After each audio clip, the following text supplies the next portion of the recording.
बिस्मिल्लाहिर्रहमानिर्रहीम। अस्सलाम वालेकुम। मैं हूं जलील खान कुलाची। आप देख रहे हैं मेरा यूट्यूब चैनल। आयशा कत्ल केस के हवाले से गुफ्तगू करेंगे। कुछ इंतहाई अहम तरीन डेवलपमेंट सामने आई है, वो आपके सामने रखनी है। आयशा कत्ल केस का मामला सोशल मीडिया के ऊपर, इवन के इलेक्ट्रॉनिक मीडिया के ऊपर भी बड़ा हिट हुआ था, क्योंकि 23 साल आयशा की उम्र थी और शादी से तकरीबन 9 घंटे पहले इनको कत्ल किया गया था। मेहंदी वाली रात कत्ल किया गया था। बड़ा वावेला हुआ, लेकिन ये कहा गया कि जो बहनोई है उन्होंने कत्ल किया है, यानी बहनोई ने अपनी साली को कत्ल किया है। अब हकायक खुलकर कुछ और सामने आए हैं। खानदानी जराए ने कुछ और खबरें दी हैं, जिससे आप यकीन माने चौंक जाएंगे कि क्या वाकई ऐसा भी हो सकता है। आयशा की, क्योंकि जो केस चल रहा है आयशा वाला, इसकी मुद्दई उनकी माँ है। उनके वालिद भी उसका मुद्दई नहीं है, हालांकि वालिद जिंदा है। उनके भाई भी उनकी मुद्दई नहीं है, भाई भी जिंदा हैं, लेकिन माँ उसकी मुद्दई है। अब इसके पीछे मुहर्रिकात क्या हैं, और इसके अलावा एक मेडिकल रिपोर्ट अब सामने आई है, और मेडिकल रिपोर्ट आप जानते हैं कि वो झूठ नहीं बोल सकती।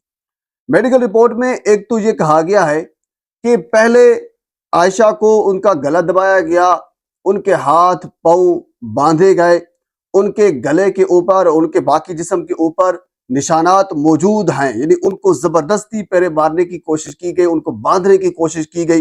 ये सब कुछ उनके साथ ये किया गया। और उसके बाद अब जो हकायक सामने आ रहा है, मेरी कुछ जराए से बात हुई है कि ये असल में मामला है क्या। वैसे आप थोड़ा सा ठहर जाएं तो पंजाब पुलिस ये हकायक तक पहुंच जाएगी, लेकिन अभी से मैं आपको ये भी बता देता हूं कि जो जिसको कातिल बनाया जा रहा है, क्योंकि वो कातिल अभी है, ये बात दुरुस्त है कि उन्होंने मारा, यानी उस जो उसका जिसका नाम इकराम है, उन्होंने आयशा को कत्ल किया था, ये बात दुरुस्त है। लेकिन ये बंदा तकरीबन कोई 5-6 महीने बाद, मैक्सिमम साल बाद ये बाहर आ जाएगा, इनको बाहर निकलवाया जाएगा। अब इसके पीछे आप कहेंगे क्या मुहर्रिकात है, ये भी एक बड़ी हैरान कुन स्टोरी है, मैं आपके सामने रख रहा हूं। मेरी कुछ जराए से बात हुई है जो खानदानी जराए हैं, और खानदान जिसकी तरफ आयशा की शादी हो रही थी, उनके कुछ जराए से मेरी बात हुई है, और उन्होंने जो चीजें रखी हैं वो मैं आपके सामने रख देता हूं। उन्होंने ये कहा है, क्योंकि ये दोनों खानदान, यानी आयशा की जिस खानदान के अंदर शादी हो रही थी और इससे आयशा के पहले यानी माँ बाप वाला जो खानदान है, इन दोनों खानदान के दरमियान एक पुरानी दुश्मनी, एक पुरानी मुखालफत थी, और 20-25 साल से इनका कोई आपस में ताल्लुक नहीं था। अब आयशा के रिश्ते की वजह से ये दोनों खानदान तकरीबन 20 से 25 साल बाद आपस में मिल रहे थे।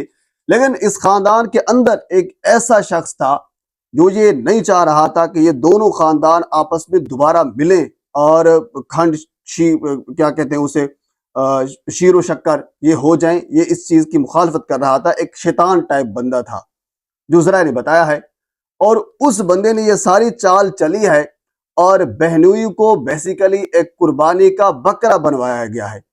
मैं हालांकि खुद इस किस्म की चीजें आपके सामने रिपोर्ट भी कर चुका हूं बेशुमार। एक मरतबा मैंने ये भी रिपोर्ट किया था, और एक वक्त सच्चा वाकया था कि एक भाई ने अपनी बहन को कत्ल कर दिया, वालिद उसका मुद्दई बन गया, और बाद में, क्योंकि ये एक कत्ल करने का एक आसान तरीका होता है, क्योंकि आजकल ये चल पड़ा है, क्योंकि अपना बंदा कोई कत्ल कर देता है, एक दूसरा मुद्दई बन जाता है, और जो मुद्दई होता है वो कल को अदालत में जाकर बयान दे देता है, माफी दे देता है, इस किस्म की सेटलमेंट हो जाती है। जो कातिल होता है वो सजा से बच जाता है। इस किस्म के बेशुमार वाकयात मैंने खुद रिपोर्ट किए हैं। तो जराए जो बता रहे हैं, और इसके अलावा जो मैंने कुछ जराए से बात की है, और उसके बाद फिर मैंने जो नतीजा निकाला है, इस आयशा कत्ल केस का भी मामला कुछ यूं ही होगा। जो मेरी ऑब्जर्वेशन है, जो मैं समझ रहा हूं, ये मेरी अपनी जाती राय है।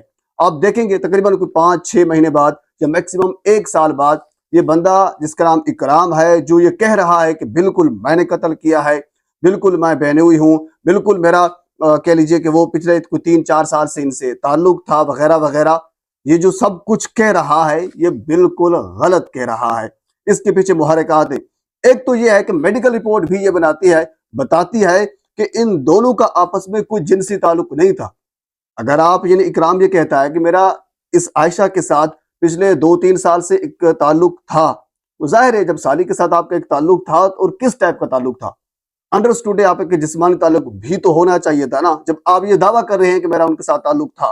तो मेडिकल रिपोर्ट ये कहती है कि इन दोनों का आपस में कोई ताल्लुक नहीं था, اور جس طرح ان کو مارا گیا اس حوالے سے میں آپ کے سامنے ساری تفصیل رکھ چکا ہوں کہ پہلے ان کا گلا دبایا گیا، ان کو باندھا گیا وغیرہ وغیرہ، یہ ساری چیزیں جو ہیں وہ بھی سامنے آ چکی ہیں۔ اب خاندانی ذرائع اب یہ جو بتا رہے ہیں وہ میں آپ کے سامنے رکھ چکا ہوں کہ خاندان کے اندر ایک بندہ ہے جو شیطان تھا، جو یہ نہیں چاہ رہا تھا کہ یہ دونوں خاندان آپس میں ملیں، اس کی وجہ سے انہوں نے یہ سارا پلان دیا۔ وہ خاندان کا کون سا بندہ ہے، حالانکہ ذرائع نے مجھے وہ بتایا ہے، میں ابھی جان بوجھ کر، کیونکہ پاکستان کے اندر پیکا ایکٹ بھی ہے اور بہت سی چیزیں اور بھی ہیں، ہمیں ان کا بھی خطرہ ہوتا ہے، ظاہر سی بات ہماری پہ کچھ مجبوریاں ہوتی ہیں، پر میں صرف اس وجہ سے جناب اشارتاً، ویسے تو میں نے سب کچھ بتا دیا، اگر آپ تھوڑا سا ذی شعور بھی ہیں تو آپ کو سارے کیس کی سمجھ آ جائے گی کہ میں اصل میں کیا کہنا چاہ رہا ہوں، اور میں نے مثال بھی دی ہے، سب کچھ دیا ہے، اس سے واضح طور پر آپ کو سمجھ آ جائے گی۔ لیکن پھر بھی آپ کو سمجھ نہیں آتی تو آپ تھوڑا سا ویٹ کر لیں، پنجاب پولیس اس کے اوپر انویسٹیگیٹ کر رہی ہے اس معاملے کو۔ یہ جو بندہ ابھی کے لیے کہ وہ ان کی حراست میں ہے، تو یہ جو دعویٰ کر رہا ہے کہ بالکل میرا ان سے تعلق تھا، پچھلے 3-4 سال سے میرا تعلق تھا، اور یہ میں نے خود ان کو مارا ہے وغیرہ وغیرہ، یہ ساری چیزیں جو بندہ مان رہا ہے، یہی بندہ یہ کہے گا کہ مجھے کس نے کہا تھا کہ یہ ماریں، کیونکہ یہ خاندان دوبارہ اکٹھے ہونے چاہ رہے ہیں، تو لہٰذا ان کو اکٹھے نہیں ہونے دیں گے، کیونکہ جو اکرام کے 2 بچے ہیں اور ایک بہن اکرام کے گھر میں تھی اور دوسری بڑی بہن جو ہے وہ اکرام کے بڑے بھائی کے گھر میں تھی۔ اب ظاہر ہے عائشہ کی ماں یہ کہے گی کہ ایک طرف میری 2 بیٹیوں کا گھر ہے اور دوسری طرف یہ والا معاملہ ہے، تو اب میں کیا کروں، یعنی یہ معاملہ بن جائے گا نا، اگر ان کو ہم پھانسی دلواتے ہیں تو 2 بیٹیوں کا جو گھر ہے وہ تباہ ہو جائے گا، تو لہٰذا کوئی معاملہ جو ہے وہ سیٹلمنٹ کی طرف جایا جائے۔ یاد رکھیے، اگر آپ یہ دیکھ لینا، اگر اکرام کو پھانسی ہو جاتی ہے، اکرام مجرم ہے، وہ مان رہا ہے کہ وہ مجرم، وہ بظاہر مان رہا ہے نا، تو پھر ظاہر ہے دلوائیں اس کو پھانسی، بات ختم کریں۔ مدعی تو اس وقت ماں ہے نا، بچی کی ماں مدعی ہے، بندہ بھی مان رہا ہے کہ میں نے قتل کیا ہے، تو پھر تو سیدھا سیدھا کیس ہے، بات ختم، اس کو بندے کو پھانسی دلوائیں۔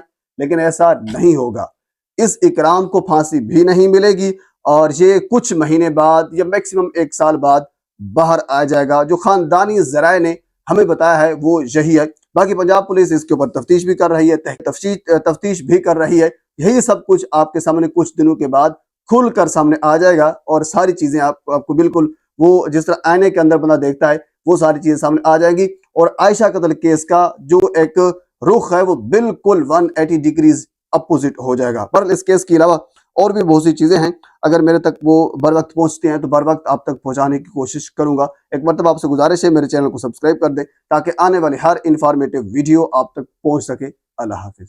تو ایک رخ ہے وہ بالکل 180 ڈگریز اپوزٹ ہو جائے گا۔ پر اس کیس کے علاوہ اور بھی بہت سی چیزیں ہیں، اگر میرے تک وہ بر وقت پہنچتے ہیں تو بر وقت آپ تک پہنچانے کی کوشش کروں گا۔ ایک مرتبہ آپ سے گزارش ہے میرے چینل کو سبسکرائب کر دیں تاکہ آنے والی ہر انفارمیٹیو ویڈیو آپ تک پہنچ سکے۔ اللہ حافظ۔